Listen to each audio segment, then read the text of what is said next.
Hi, welcome to JJ's Productions. We've got another Stoke City Vlogcast. With me as always is Jan. How are you doing? I'm okay, thanks, son. Hi, folks. Well, back to square one, aren't we? Saturday, what a disgraceful performance. I didn't even listen to it. I was away from home anyway, but I could have listened to it, but I didn't. And to be quite honest, I don't think I missed much. I'm back to my old depressed self. But What a difference a week makes. I know. We can't keep going like this. This just isn't on. And from what I've heard, they didn't look like a team again. But like this, and I would never have said this before January began, but I missed Charlie Adam. I think he was the player against Leeds who made things happen, and take him out of the team for Preston. And whilst I don't think the result would have been that much better, I do believe we would have been at least a little bit more threatening. I think he's the only player who's willing to risk a ball. Yeah. You know, And again, I'm very sorry, but our Ryan has got to be dropped. He's got to be. the That defending for that second goal's comical. It was awful, wasn't it? I mean, Ashley Williams didn't do any better, and he's in no means immune from criticism for his part. No. If anything, you've also got Bruno Martins Indy, who's that far up the pitch. I'm letting him off a little for the fact that he's playing left back as a centre half, but No. Ryan and Williams, they're experienced pros. They shouldn't have been caught out like that. It was terrible defending. And again, in my opinion, I'm very sorry, but Ryan, he can't play anymore at the minute. Well, I'm going to carry on with what I've been doing recently, which is just looking at some of the stats. And for the simple reason, I want to just try and find out why things went wrong. So there might not be a black and white answer as far as this goes, but maybe it's just painting the picture a bit more from last week and the week before. So carrying on as I have been doing, duels won. We've gone up this week by winning more duels. We're up to 64 from 56 last week. And it's actually the highest in the last 4 games, to be fair. Possession, we bumped up a little bit from the Leeds game, but it's still just below 50 at 47%. Shots on target, we had 10 shots, 2 on target, so we've dropped from the Leeds game, and we aren't as bad as the Brentford game, but we're still not doing great. Then we've got passing direction again. This is the one I find most fascinating, and it's quite interesting again in the sense that we've got quite a lot of forward passes in this game. I'd say it's the third highest, so it's still not the brilliant, but you're looking at it and you're thinking we have got a lot of forward passes going. So 161 forward to 130 sideways and 54 backwards. So I'm looking at that and I'm thinking, okay, they're positive numbers. We were trying to make things happen. So the question I would have to ask is it a case that we were playing blind forward balls essentially? It was passing forward without any real intention. So this is where I come back to Adam, in the sense that I think he's someone who can pick a pass. And I see it on Twitter all the time, people taking the mickey out of that comment as if to say, my dad says you can pass forward like that, Adam. But it's nothing to do with that. It's just a case of I think he is the only one who can pick a man out. And maybe I'm just... it's the case of someone's absence makes the opinion grow stronger, but what do you think? I just think that we need somebody with his experience in the game, because nobody seems to know what they're doing, where they're going, what position they're supposed to be in. And I think we missed Adam. Just for his experience, because none of them looked as if they kicked a ball before. I mean, again, I'm coming back to these stats, but I just want to paint a bit of a further picture. If anything, it's Adam with and without Adam. So, the Bristol City game, we pretty much played sideways balls for half the game. 49% of the balls were sideways passes. Then go to the Brentford game. It was a bit more of an even split between sideways and forwards, which is good. I'd like to think we're going sideways and forwards rather than sideways and back. So that's not too bad. Then we get to the Leeds game, and over half of the passes we're forward. So we're making progress there. It's like, right, we've got a forward-thinking mentality, and we got the result to back it up. And back was only 14%, wasn't it? Yeah. And then you look at the Preston game, Yeah. and 47 and 38 for sideways and forward. So we were trying to go forward, but maybe what happened is we were just playing too many risky balls, and we didn't pass back enough. Now, I'm just looking at the stats there. I cannot paint a picture with stats alone, so I recognise there is the human element of the game as well. But that does make me wonder if this is where Adam would come into play, in the sense that he is someone who knows when to pick a pass, whereas maybe Clucas, Allen, Etebo, they were just trying without any real idea of when to play the pass. Well, I mean, I'm coming to the penalty. Yeah. I'm sorry. Don't worry, yeah. Because I was thinking of Clucas there and Etebo. I mean, that was just a ridiculous situation again. It was the reverse of last season with Hesse and it was Adam as well, actually. So yeah. And Ryan had to pick the ball up and give it to Clucas. Bottom line, Etebo should not have picked that ball up if there was a designated taker.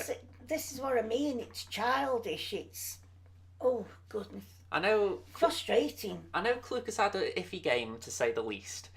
But if he's the designated taker, Etebo should say, right, go put the team first, give it to Clucas. If he scores, he scores. If he doesn't, I'll just say in the dressing room, I'll take the next one.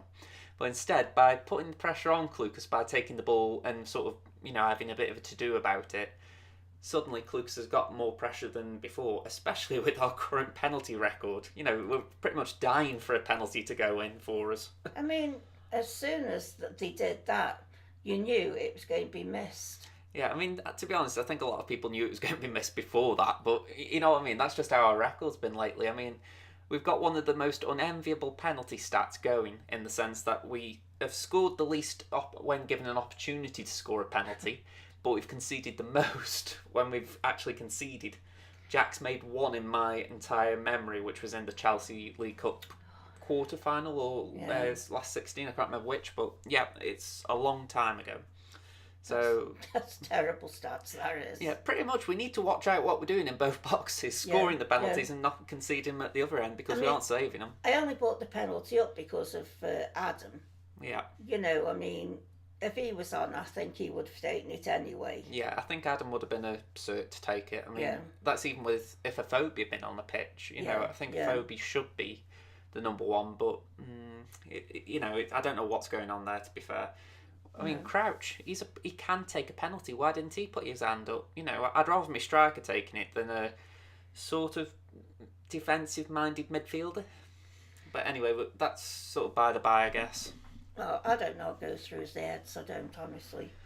They're just a team beyond knowing at the minute. So we're going to revisit a section we haven't done for a little bit, which is in the news, and ta-da! Stoke have got some transfer news. We've actually signed a player today, which I wasn't completely expecting. I did think we might sign someone, but I thought it'd be deadline day at the most. So Danny Bath, or Bath. Bath. I was going to say, can we have a pronunciation check on that? Whatever your surname is, Bath or Bath, welcome to the club. I'm going to say we'll try and get that right by the next game. But that's an interesting signing. So is he going to come in for Ryan? Well, this is the thing. If it's just him, I would suspect it's Ryan and Bath. But even right now, it could be a case of... Because you see this at a lot of clubs. It could be a case that Ryan and Martins Indy or Ryan and Williams or whoever could keep a partnership, and then Bath's on the bench to sort of say, right, you two up your game, otherwise he's in. So I'm just saying, I don't want people getting disappointed if in the next game Bath doesn't start immediately. I'm calling him that, and I sound so posh, but surely Ryan has got to be dropped. You'd think that, and I think there is a general consensus that he's the one most under threat. But equally, I have seen it before where you've brought a player in and they don't immediately start, and people ask why. So I'm just putting that out there. Can I just ask a question for all of you out there who listen? Who would you bring in as captain? If Ryan was missing for 5 or 6 games, who would you bring in as captain? Who would do us the most good? My gut would be Joe Allen, and that's Ryan Woods had the captaincy early in the season, but I think that was a Rowett choice. I think he was his man essentially, and I'm not sure where he stands under Nathan Jones. And for me, Joe Allen, even if he is misguided at times, I think he has the right intentions. I think the headless chicken thing comes to mind. He'll run about like a headless chicken, but at least he's running about and putting the effort in. It's not like he's just standing there not trying. So that's why you get my vote. Do you know, I couldn't pick one of them. I've got to admit, it is a poor choice. I'm not. If there was someone else who was a better leader who came in, or sort of came from the youth team and shone, then Joe would be a second pick, essentially. But again, I say Adam. Out of all of them that we've got now, if he started playing, I think Adam is the only one who would show leadership. I think I agree there. I think if Adam was pretty much certain to be the starter under Jones, at least for now, then yeah, I think he'd be captain in place just for the fact that, if anything, he's been at the club the longest. I think, I'm just trying to remember, he came in before Jack, if I remember right, so he's been here quite a while now, Charlie. Yeah, I think it's only Crouch who's been here longer. And Ryan, obviously, so... I just think we need somebody who's mouthy and he isn't frightened to tell the others what to do. There is a bit of me that thinks maybe that would be a wise thing. I mean, I think that's the trouble with the game the other day, that there wasn't a reaction again. It's like, oh yeah, we're 1-0 down, and you sort of see him throwing a paddy on the pitch, right? I mean, it's like after the first goal, I think it was Williams throwing his arms in the air and gesticulating and going, oh God, we conceded another. And I think instead of doing that, just look, I don't even know, but it just really winds me up how they try and emote. And I think you're doing it too often. You obviously aren't learning. Yeah. It's all right getting frustrated and angry, but that's like me here. I'm getting frustrated and angry over it, but what good does it do? Well, that's my question for this week anyway. Who would you have as captain? Right, I think I'll do my stats. I'm glad for you to move on that. Right, Hull. They've won 11, drawn 7, lost 11, and the top scorers with not many are Evandro and Campbell. Yellow cards are 43 and reds are 3. And Josh is looking at me as if I've got 2 heads. I'm a little bit puzzled, I'll admit, because I thought Jared Bowen was doing well. Well, I haven't seen his name a lot. I'm going to say, if I've heard right, he's scored quite a few in the last few weeks. So, put it like this, I'm just putting his name out there, because if anything... Right, I'll put Bowen then in the mix with Josh then, because he's come in and big-headed me out, so... All right, okay. I'm just saying, if anything, right, I've really got my eye on Bowen. Not just now, but I've had him in my peripherals all season, so he's one of those... I think I might be wrong, actually, Josh. Yeah. I didn't honestly feel like doing it today, because I'm still depressed. All right. Yeah. Hull are currently in 12th and we're in 15th. And to be honest, I think it's going to be a dirty game. I think Hull are going to go all out to do anything they can to win. And if that's dirty tactics, then I think that's where they will win. They'll just bombard us.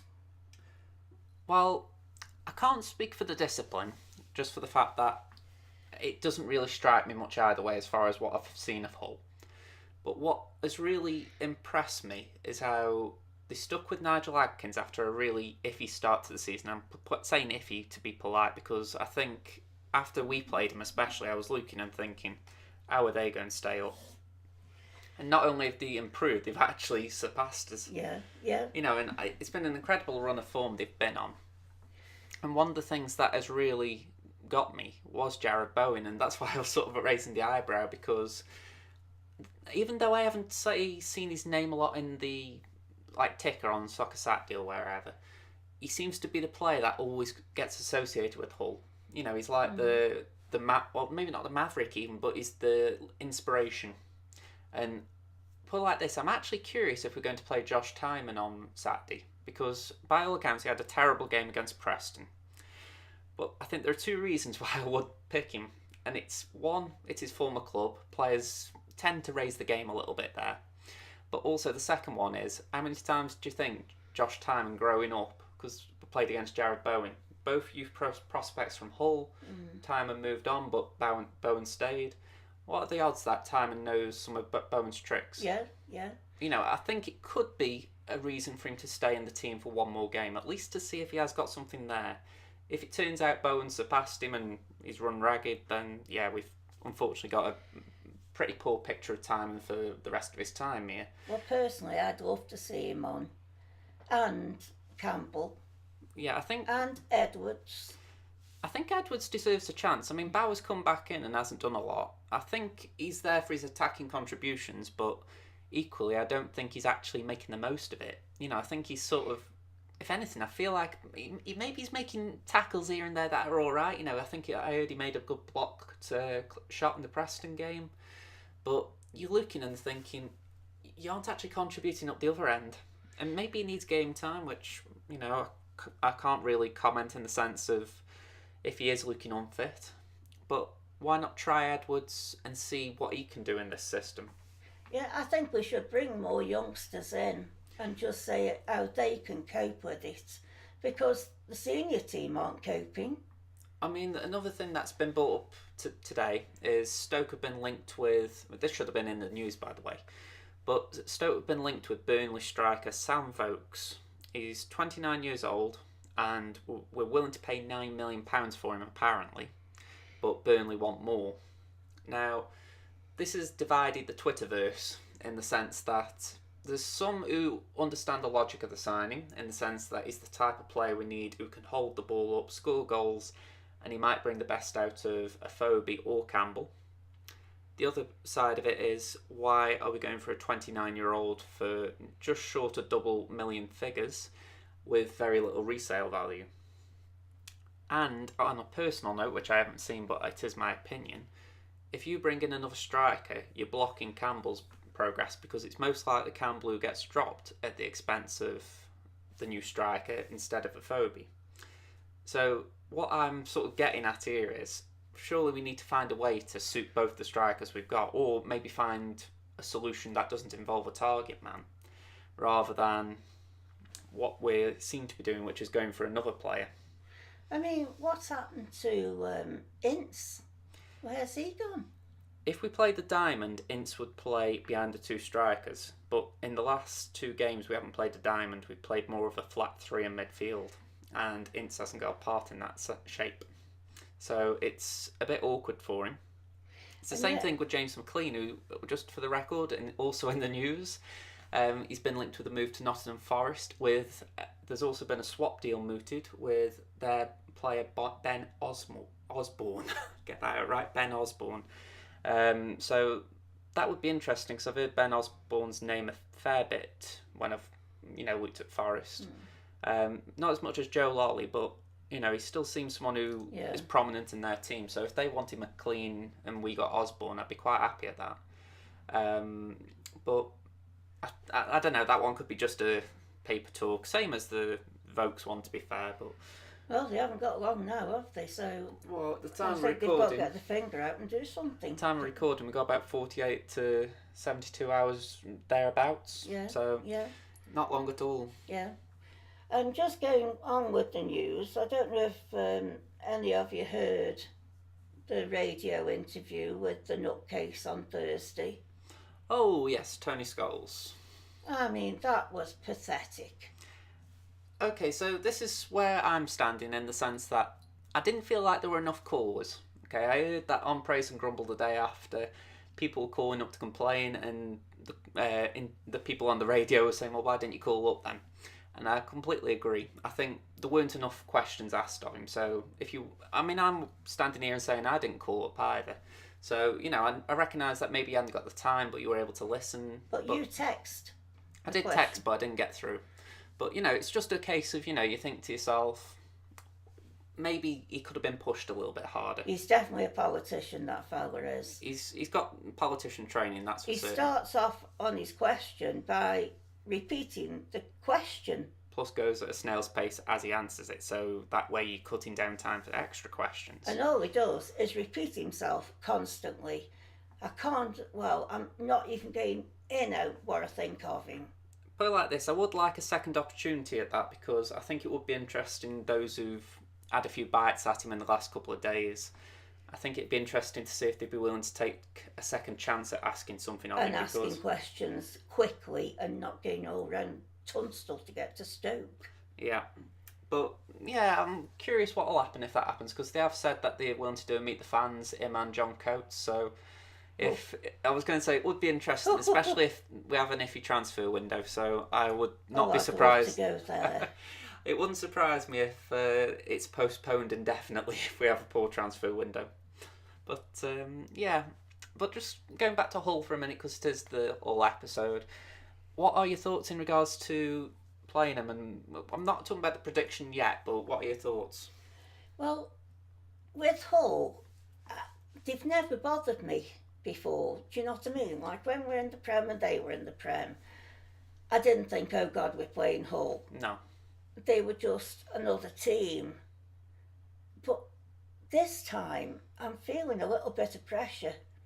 Yeah. And I just hope that what I've predicted is right, because I think that we could have a shock on our hands. Hull are a good side, and I've got to praise those behind the scenes for sticking with Nigel Adkins, and I'm saying that because there must have been some pressure, even though maybe expectations were low. I think there must have been some pressure, just in the sense of, come on, surely we should be doing a little bit better. And it would have been maybe not easy, but easier than, say, some circumstances where people have had the sack, to actually get rid of him. So I'm just so pleased that they actually kept with him, because it seems like they're reaping the rewards right now. And I haven't got anything against Hull per se, but I think to myself, if they do well, I'm certainly not going to be complaining. As long as it doesn't hamper Stoke, obviously. No, but as I say, it's another game, but I am dreading the result. So, what is your prediction? It's Hull 1, Stoke 2. Well, I must admit, I'm a bit iffy about where to go, and I'm going to go for 1-1 because of it. I think we'll take the lead, but they'll get an equaliser. I think it's just one of those games where you can just imagine, you could imagine 89 minutes of good football from Stoke and then a last minute equaliser, against the run of play. Well, I'm thinking we'll score our goal on the run of play, and then I think we're going to get a penalty, and we're going to score a penalty. Right, get your bets in, folks. If you think that's going to happen, you've got good odds. Okay? Well, I say, pull like this. We've got enough chance, as much chance of that as signing Matt Clark from Portsmouth at this rate. So choose which one you think's more likely, and maybe your quid's in. You are sarcastic, son. You set me up sometimes. Okay, well, thank you very much for listening. If you've enjoyed the episode, please leave the like. I'm aiming to get us 5 likes on as many videos on the channel as possible, so if you could be one of 5, I would appreciate the support. If you haven't already, subscribe to the channel for the Stoke City Vlogcast. Episodes are released approximately 3 to 4 days before the game, so if you're curious about what we think about your team, make sure you subscribe so that you can keep up to date with what our thoughts are. Other than that, thank you very much for watching, and I'll pass you over to Jan for the... Okay, folks, I hope it's a good game for you all travelling up there. It's an epic journey, that is. And I'll see you next week. And don't forget your comments. Yeah, we love your comments. So if you're a Hull fan or a Stoke fan, make sure you leave one.